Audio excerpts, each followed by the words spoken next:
Good day and welcome. He has risen. I hope you answered, He has truly risen. So let's do it again. He has risen. He has truly risen. This is, Lord, the most amazing Sunday of the year. For many reasons, this is the day that we celebrate your resurrection from death, from the grave, and this is on the calendar the 17th of Nisan, exactly the same day as 2026 years ago. On the 17th of Nisan, you rose from the grave, from the death. On the same day, it is not every year that we will get exactly the same day. It is awesome. It leaves us speechless actually this morning. Everything is fulfilled. What you have said. Thank you, Lord. You are alive, and in you I am also alive.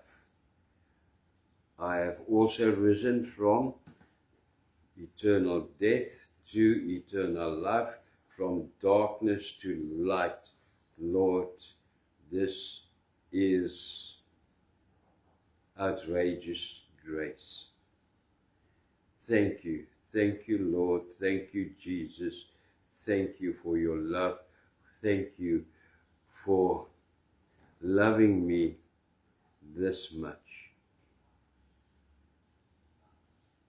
Thank you, Lord.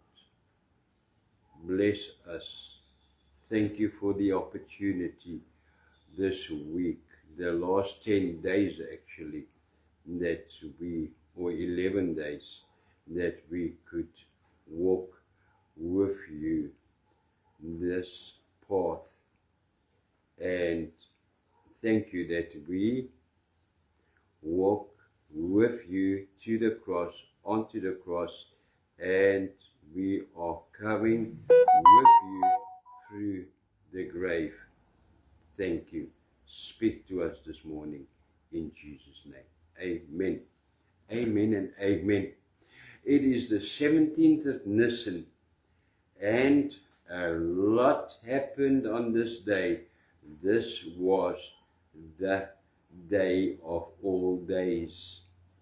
At daybreak, Mary Magdalene and the other Mary, the Bible says, they go to the tomb. And there is an earthquake. And this happens. An earthquake, and because an angel of the Lord descended from heaven, rolls away there. You can see that there's an opening. He rolls away the stone, and he sits on it. The guards tremble with fear, and they run off. They become like dead men, the Bible says. And then they disappeared. They ran off. The angel tells the woman not to be afraid and says that Jesus is not there, for he has risen as he said. Very important. When we read this, some of this have this picture that Jesus appeared to them. No, the angel appeared to them and told them that Jesus has risen as he said. The angel then tells them that Jesus is going ahead of them into Galilee, and that they will see him there, that they must go to Galilee. Then the woman, with great joy, they run back to the disciples. And on their way to the disciples, Now they're running back to the disciples to go tell them what happened.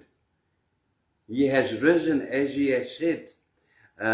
Jesus suddenly appears to them on their way back to the disciples and says, "Greetings." Take hold.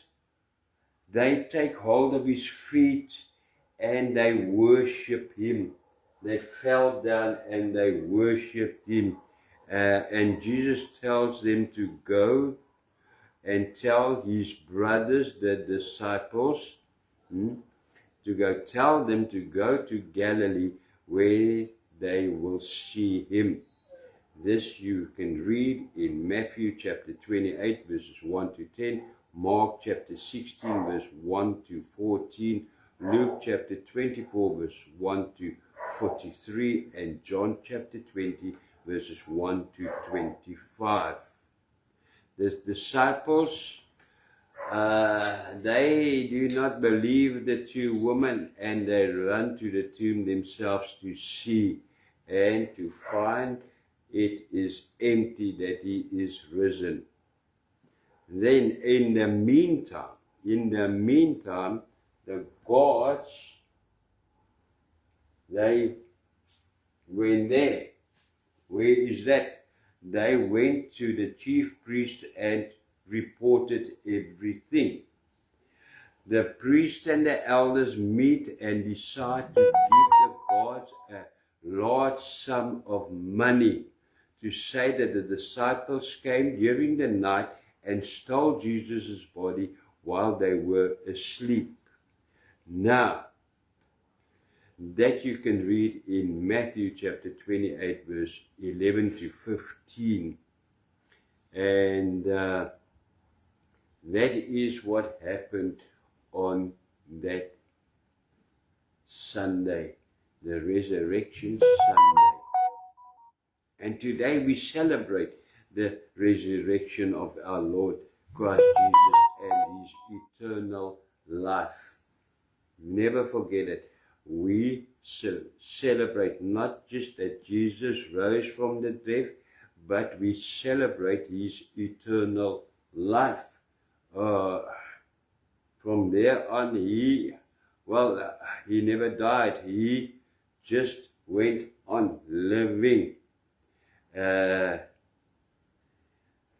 with that, we also celebrate the eternal love of everyone who is saved by his blood to eternal life. Lord, we celebrate that you rose from the dead and your eternal life. Nothing could kill you. You are alive. And we in you, when we accept you as our Lord and our Savior, when we are washed and received in you by your blood into your body, then, Lord, I celebrate on this day my eternal life as well. Wow, ever thought of that? But that is not all. It is also a celebration of the fulfillment of the gospel. What does gospel mean? Literally means good news. And the good news is that the news of this message of eternal life can save you from eternal darkness and eternal death to eternal light and to eternal life. Amen. Paul says in Romans chapter 1 verse 16, the good news is, now listen to this, what Paul says, a power of God that brings salvation to everyone who believes. Amen. Paul says, what does he say? He says that the gospel is not empty words that can do nothing. He says that is not that. It is not just a good news, a good story. No, it is something that works with us and helps us to get saved. That's why, Lord, it is so important that we spread the gospel that brings hope of life. Neither is the gospel a nice message that sounds good. No, it is the power of God that saves us and gives us new life. Paul says in 1 Corinthians chapter 15, verse 3 and 4, what I receive I passed on to you as of first importance, that Christ died for our sins according to the Scriptures, that he was buried and that he was raised on the third day according to the Scriptures. Lord, we cannot believe in you without the Scriptures. This is the essence of the gospel, our salvation and the essence of our eternal life. The Scripture says that Jesus had died for our sins and that he was resurrected from the grave. And that is what we must hold on to in faith forever and ever. In verse 2, Paul tells the Corinthians that if they believe anything else, they are believing in vain. If we believe anything else about Jesus and anything else that is not in the Word, that is why it is so important, Lord, for us to stay with what does the Bible say. What do you say? And if possible, what do you say in the original Scriptures? Because anything else, those are ideas of men and women. And everything that we believe that is someone's idea or Lord, then it is in vain. The only thing that is not in vain is you and the Scripture and the truth that you have died for our sins, that we have no part in it. It is all about you. You died. You went into the grave. You overcame death. You were raised from death. You are living eternally. And I am in you also living eternally.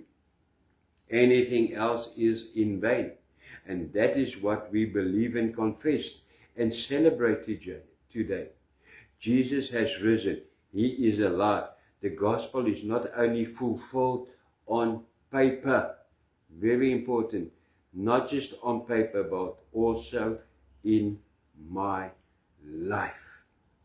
Because I've given my life to you.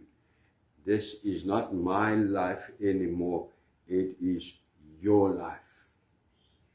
That is what we celebrate and confess and believe in this morning. Thank you, Lord. Thank you. Thank you. Thank you. Thank you.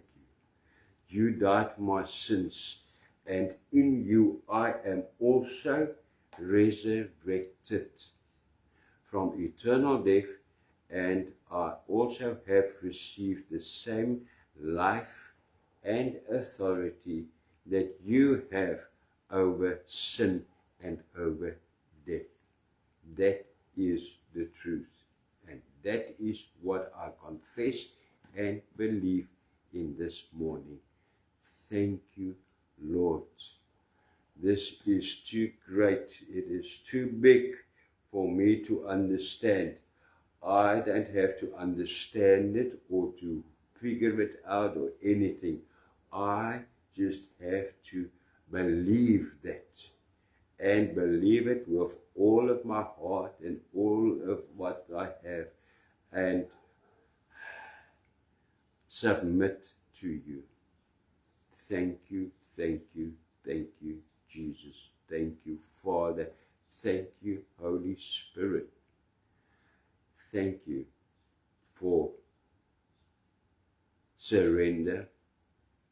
Thank you for the rebirth through the Holy Spirit in the blood of Jesus. And thank you for victory, for me to be able to live in victory, to be able to receive eternal life. Thank you. In Jesus' name, thank you and amen. Wow, wow, wow. Isn't that?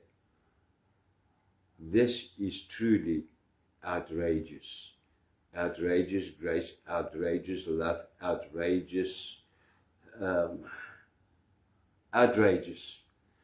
This is, Lord, it's all because of you. What did I do? I listened to someone and he explained it so well, a preacher somewhere in America. He said, if you asked a man on the cross that Jesus saved, told him, today you will be with me in paradise, and he got there to paradise, and there would have been an angel there at the gate, and if you would ask him, what are you doing here? How did you get here? Then he would have answered, I don't know.